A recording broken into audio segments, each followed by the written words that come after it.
Hey everybody, Mark O'Neill here with O'Neill Outdoors.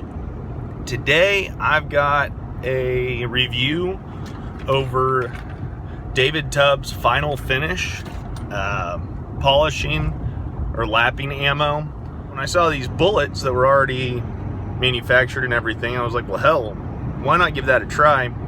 I just got done doing an AR build. I purchased the barrel off of Midway USA. It's their AR Stoner. It's their 24-inch varmint barrel. I'm figuring the reviews on this barrel are great, but they did say there is some break-in. Well, beyond that, if we can get this lapped, we'll have a better comparison. So, what I ended up doing yesterday afternoon after I got out of work, running over to the range, and I shot two 5-shot groups of Black Hills 223 hollow points, 77 grain. I shot two 5-round groups of Winchester White Box 55 FMJ, and I shot two 5-round groups of Hornady Black 62 grain. I'm not so much looking for what is the best round out of this rifle as of right now. I would like to find out if this bore lapping ammunition and process works. So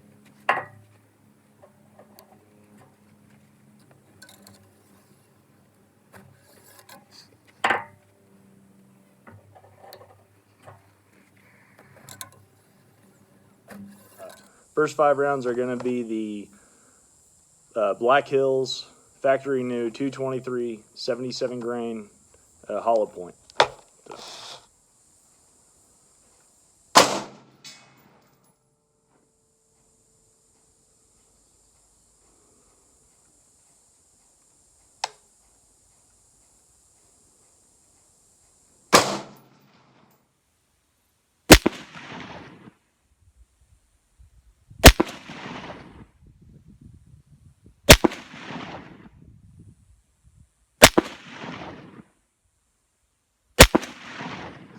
All right, and here's the second 5 rounds of the Black Hills 223 77 grain hollow point.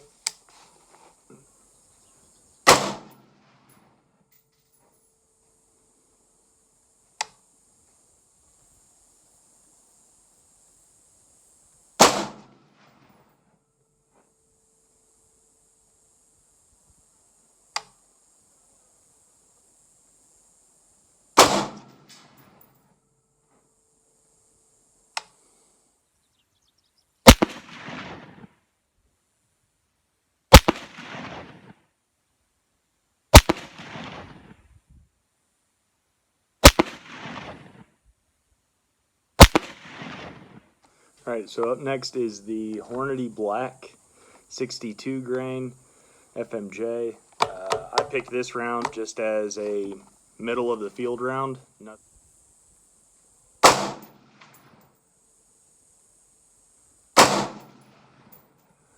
Well, they got too hot and my camera down there shut off due to temperature. So I brought it back. I'm gonna let it cool off.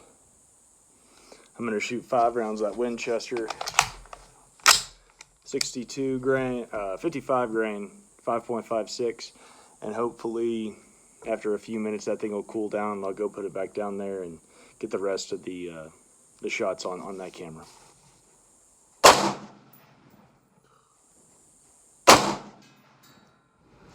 Alright, wind's picking up. I don't even know if that camera's still on down there. We're supposed to be anywhere from 104 to 110 today, so I'll probably do the rest of this review at the house, and that's where you'll see me next. So Friday afternoon, this is how the Black Hills 77 grain shot. First group I had was 1 1/8, second was 1 1/4. Wind was not too terrible at that point, but this was probably around 3 or so, and by 5, wind had really picked up, and I even just loaded up an extra mag and started taking some shots out around 225 to 230 at some steel plates. was able to hit them, but still, this isn't bad. It's just not good at all. I mean, for what that gun is capable of, even with good ammunition, it should definitely be sub MOA. Yet, there is some barrel break-in time. After I went through the process of shooting and cleaning all those other 20 rounds of the Tubbs, this is what it produced. So, Black Hills 77 grain, hollow points, 13/16, and there's two practically through the same hole. This was the first shot, second, third, fourth, fifth. And then on the right we have 7/8 inch, the Hornady Black 62 grain. On the 14th shot 2 inches, then 2 3/8. But yeah, this was a little bit surprising. I thought it was going to be around at least an inch, if not a little bit larger than that. But yeah, 2 and 2 3/8 is pretty terrible. After we went through shooting the Tubbs and the cleaning process and everything else, went back over, this improved, decent for what it is. 1 7/16 and 1 9/16. Still not great groups, but I think, like I said on the with the Black Hills, the more ammunition I put through that barrel, the more it's gonna be able to really show what its true potential is. Winchester White Box 55 grain full metal jacket, shot 2 13/16, and then 2 1/16. Yeah, man, that's just ugly. We did 1 3/4 and 1 1/8. This was pretty surprising. Ultimately, with the Tubbs barrel lapping ammunition, I'm kind of sold on it. I really think that with these results, not with just this ammunition on the accuracy of the gun, but increasing the accuracy overall within a brand new barrel that's had less than 200 rounds through it, including the lapping ammunition, including all the test firing, including just a little bit of playtime. Barrel that's got less than 200 rounds through it. It decreased the measurements of all ammunition, whether it was the best 77 grain, the medium of the road, the Hornady Black 62, or the shittiest of bottom of the barrel 55 grain Winchester.